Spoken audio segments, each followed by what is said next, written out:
Here's a story of a man named John and a company that he called Get Her Done. He promised new backyards to all these people.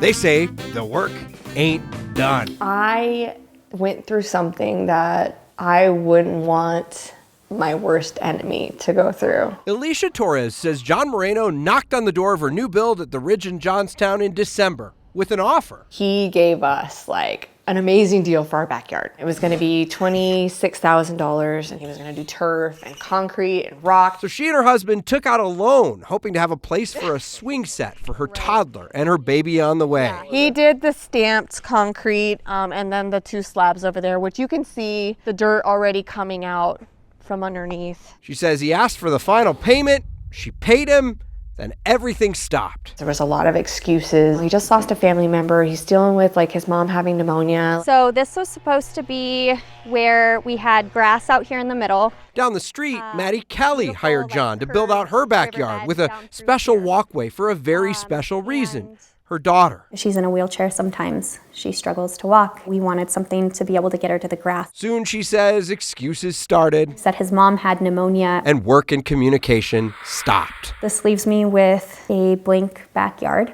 a drain savings account. Maddie and Alicia called the cops. Initially, they told me there was nothing that he could do because he had started work in my yard. He started the project, so nothing we can really do. So it was a civil matter. But was it? Reaching out to you guys was a huge help. Steve on Your Side found 7 people in the last 4 years who've taken John Moreno to civil court and won. I've not gotten a dime. That includes Destiny and Kelsey and another new build community in Severn. We absolutely have trauma bonded over the experience. That we can thank him for, I guess. Their backyard projects fizzled with Moreno last summer. It just feels like we were taken advantage of. We were taken advantage of. And it seemed small claims court was their only option. So I spoke to a police officer about it. He told me that the police wouldn't do anything, that it was a civil matter. A civil matter. It's a learning curve, but we're trying to get there. Michael Deenan is a financial crimes investigator in Broomfield, and he admits some police departments ignore these cases because of their complexity. And some of these contractor frauds, they are aware that most police agencies, especially if they're smaller,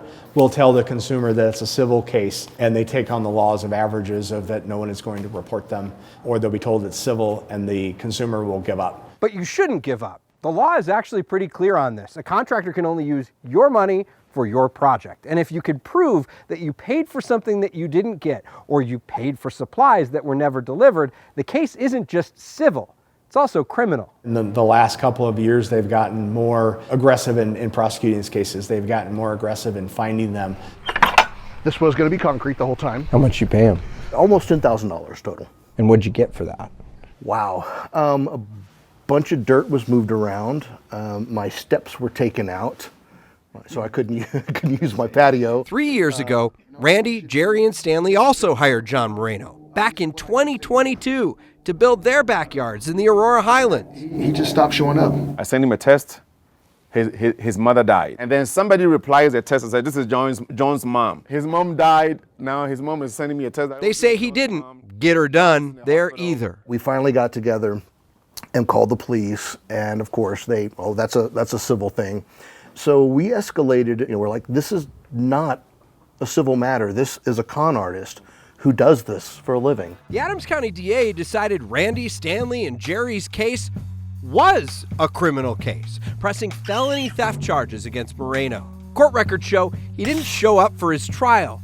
3 years later, that case is still pending. Had they not let him back out on the streets after we had him put away, the people that have been victims since us wouldn't have been victims. How does this happen? How do you have somebody who has been reported repeatedly over and over and over doing these crimes and has warrants out for his arrest, and he's still out doing this to people? After we told Alicia and Maddie what we found out about John Moreno, they went back to police. And just last week, he was arrested on 2 felony theft charges for what happened in their neighborhood in Johnstown. After he bonded out of jail, we were able to get in touch with him by phone, and John Moreno says he's never stolen from anyone and insists that all of these cases are simply civil matters.